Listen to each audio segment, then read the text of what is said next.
Welcome, everyone. I am so absolutely thrilled you're joining me for today's explainer because, wow, we are unpacking a topic that is going to hit right at home for a lot of us.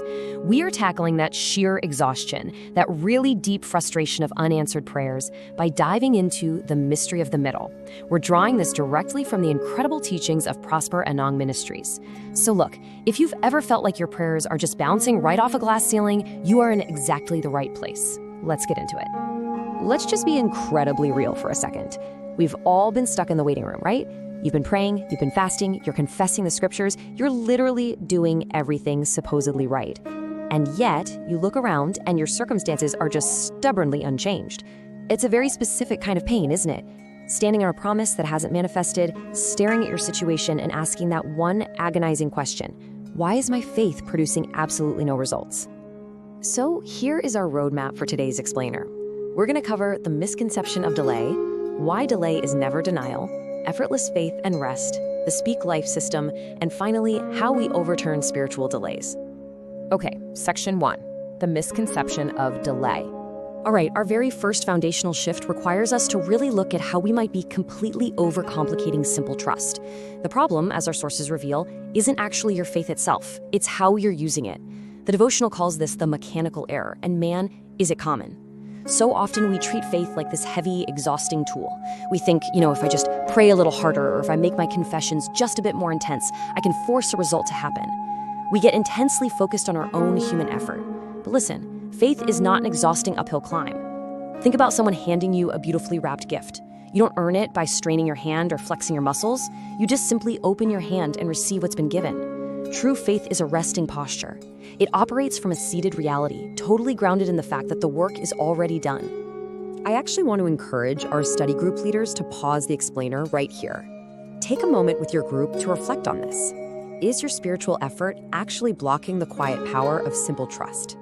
Are you constantly checking for results and feeling this immense, heavy pressure to perform spiritually? Our sources boldly state that this isn't faith at all. It's literally just anxiety wearing a spiritual mask. Take a few minutes and discuss this together. Section 2, delay is never denial. Welcome back. Let's introduce the thematic anchor for this entire explainer. We are contrasting the frustrating wait with God's highly productive, unseen preparation. And this brings us to a massively important quote from Pastor Prosper Anang. He says, "A delay in the physical realm is never a signal of a denial in the spiritual realm. It is often the silent season where God matures the container to sustain the weight of the blessing." This concept of maturing the container is absolutely crucial. Practically speaking, what does that mean for you? It means God is deeply invested in your process because He's actively building your character. Think about it. If He hands you a massive blessing before you have the maturity and character to actually manage it, that blessing doesn't remain a blessing. It becomes a crushing burden. He loves you too much to let that happen. This brilliantly illustrates exactly what is going on during that silent season. In the physical realm, what we call your waiting room, everything feels totally stalled. But manifestation is a lot like a seed. Just because you can't see the little green sprout popping up above the soil doesn't mean those roots aren't rapidly deepening underground. Meanwhile, in the spiritual realm, your waiting room is actually God's operating room. Behind the scenes, He's actively moving hearts, changing laws, and completely preparing the environment for your eventual arrival. And hey, if you are ever feeling discouraged by the clock, just look at this scriptural context. Biblical history practically proves that the greatest victories required the longest, quietest processes of preparation. Joseph, he waited 13 years.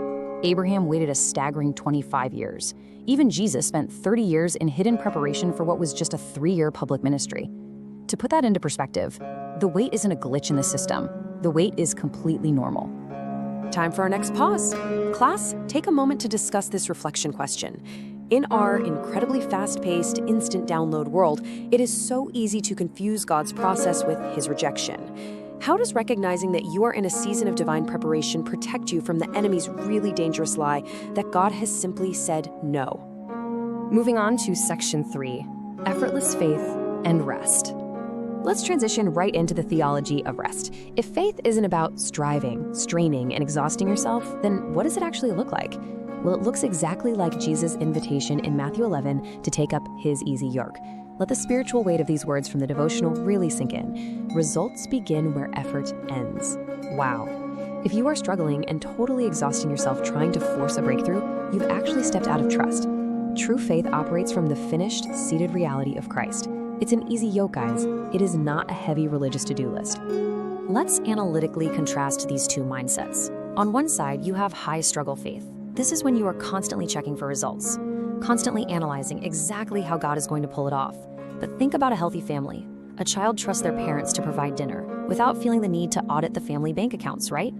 Constantly auditing God's process actively kills your rest, and it honestly just uproots the seed before it can grow.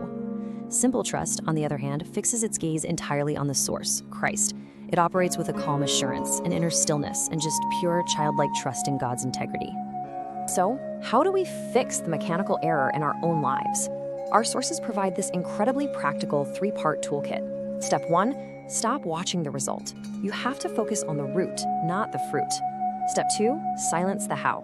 Seriously, stop trying to logically analyze God's logistics. Let Him handle the details. And step 3 is your ultimate diagnostic tool, the rest test. If you do not feel an inner stillness, if you feel panicky, rushed, and burdened, you are engaging in human effort, not faith. Simply put, if there is no rest, it is not faith. Section 4, the Speak Life System. Now we get to pivot into practical application. We are shifting from that foundational theology right into actionable, spoken declarations. This is exactly how you align your heart with that inner stillness we were just talking about. It's the Speak Life System, drawn directly from the foundational truths in the devotional. First, grounded in Galatians 6:9, we actively refuse weariness, fully knowing our harvest is intimately tied to our persistence. Second, straight from Romans 4:17, we use our mouths as literal instruments of life. We speak of our victory as a totally finished work, even before our physical eyes see it. And third, from Colossians 1:11, we rely not on our own straining muscles, but on being miraculously strengthened in our inner man. Speaking these truths out loud anchors your heart in absolute rest while you wait for the physical manifestation to catch up.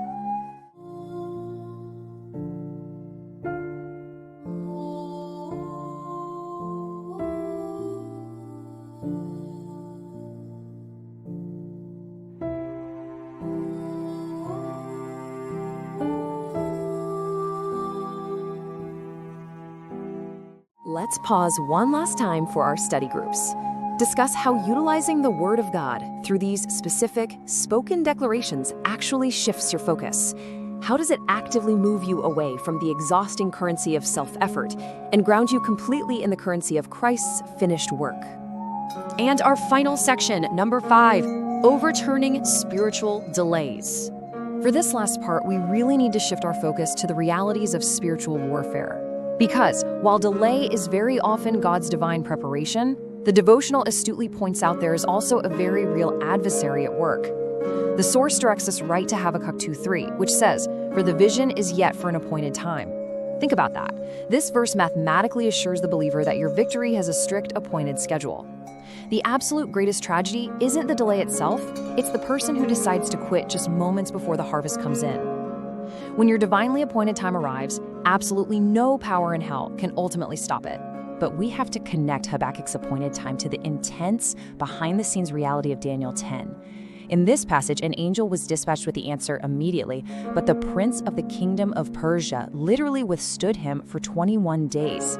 This is huge. It reveals that sometimes demonic stalls and spiritual checkmates are actively occurring in the unseen realm during our wait.